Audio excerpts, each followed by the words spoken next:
President Zelensky, it is good to see you again. This is our 7th visit together, and welcome back to Washington, D.C. As I have made clear on our 6 previous meetings and throughout Putin's brutal aggression and war against Ukraine, my support for the people of Ukraine is unwavering. I've been proud to stand with Ukraine. I will continue to stand with Ukraine, and I will work to ensure Ukraine prevails in this war. To be safe, secure, and prosperous, the United States must continue to fulfill our long-standing role of global leadership. We must stand with our allies and our partners.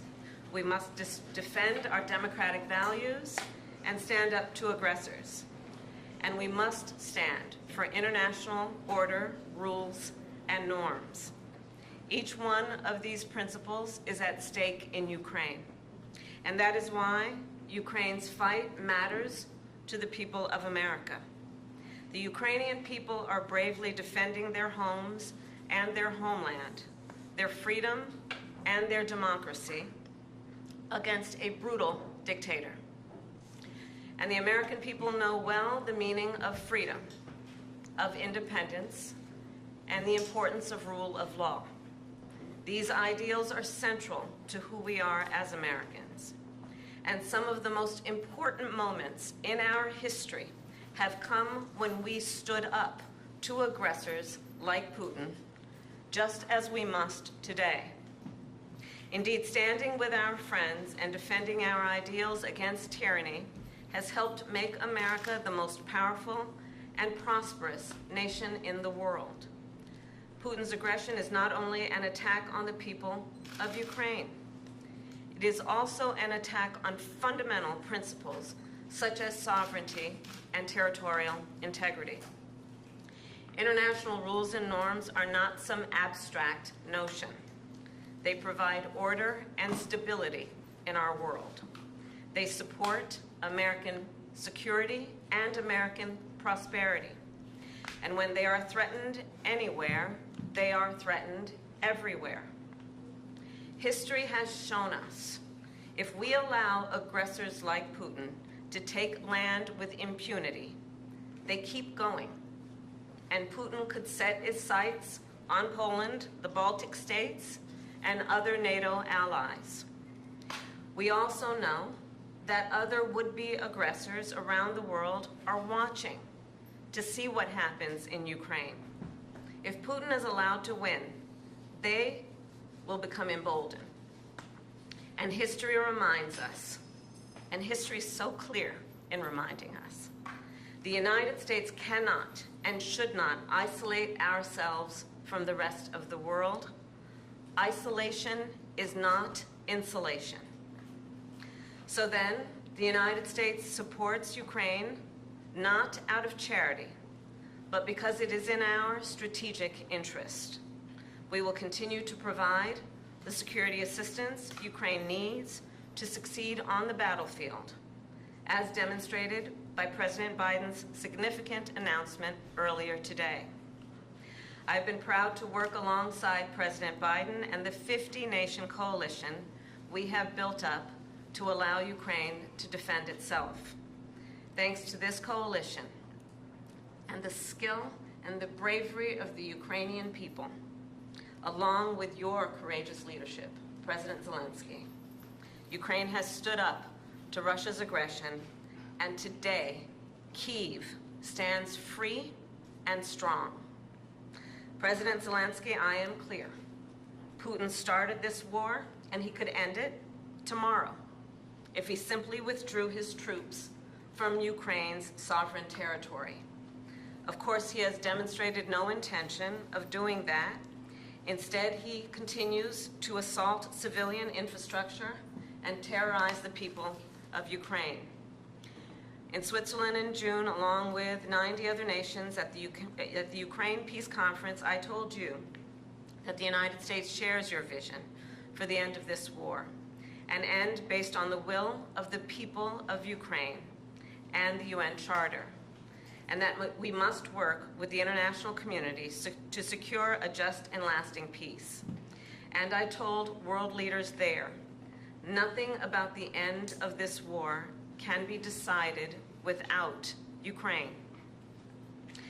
However, in candor, I share with you, Mr. President, there are some in my country who would instead force Ukraine to give up large parts of its sovereign territory, who would demand that Ukraine accept neutrality and would require Ukraine to forego security relationships with other nations. These proposals are the same of those of Putin.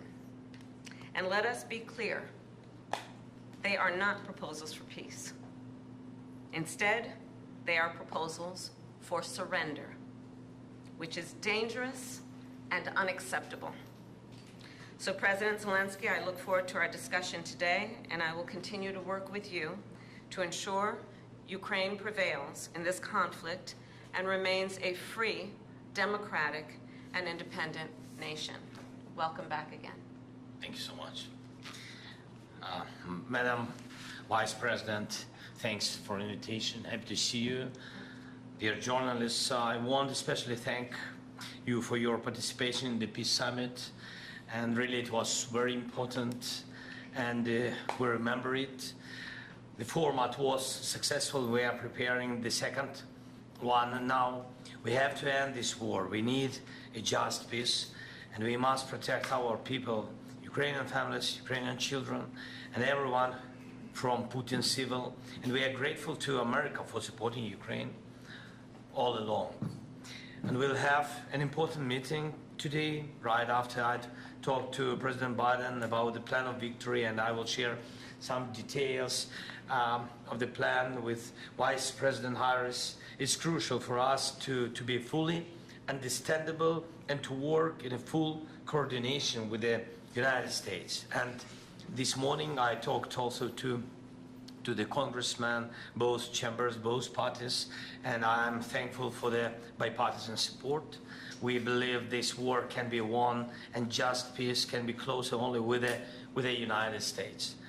Madam Vice President, this is our, you said, 7th meeting? 7th. Yes, and not last. And the third meeting, as far as I remember, the third meeting this year. Yes. Thank you, and I want to inform you about the latest developments on the battlefield, of course, and about Ukraine's actions in the Kursk region, on what has been achieved and the ambitions ahead. Today we have a new strong support package, as you said, and we have common view on the things that need to be done. We have to keep pressure on Russia to stop the war and to make truly lasting and just peace. It's a top priority for us and for other freedom-loving nations to achieve not a freezing, but real peace for us. So we need to keep sanctions against Russia strong, and we need to use the proceeds from immobilized Russian assets to protect Ukraine, our people, our cities, our front line from Russian evil. And of course, we must work hard to bring all Russian war criminals to justice.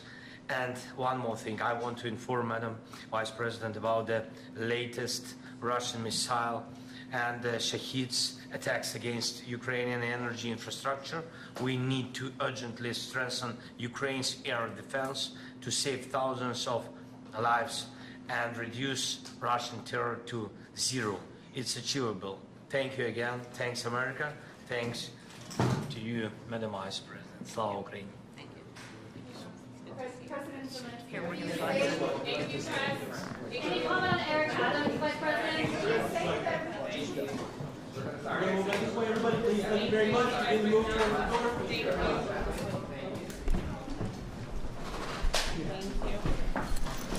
This way, everybody. Please head towards the door. Thank you.